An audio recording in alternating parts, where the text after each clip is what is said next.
Flere og flere flytter til Slagelse Kommune.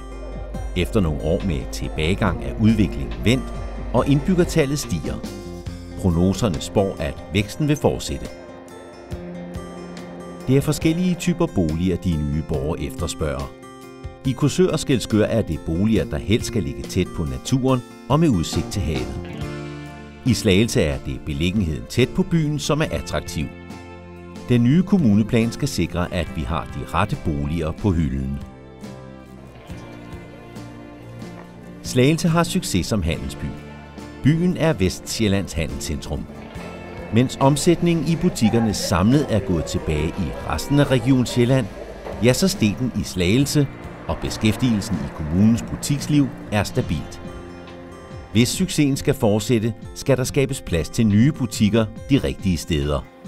Samtidig skal pladser og torve understøtte shoppingoplevelsen i alle 3 købsteder.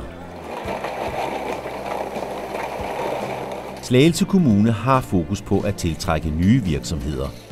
Det kræver, at der er ledige erhvervsarealer, der hvor virksomhederne vil bo. Virksomhederne vil kunne ses på lang afstand, de vil bo ved siden af andre virksomheder, og så skal det være let at komme til og fra. Den nye kommuneplan skal sikre plads til virksomhederne, der hvor de efterspørger plads. Antallet af overnattende turister har udviklet sig positivt over de seneste år, dog med en mindre tilbagegang i 2015. Der er sket et skifte i, hvor turisterne overnatter. Flere vælger vandrehjem, feriehuse og hoteller, mens færre tager campingvognen med på ferie. Slagelse Kommune har fokus på oplevelser og turister. Flere projekter ventes at ville løfte turismen fremover.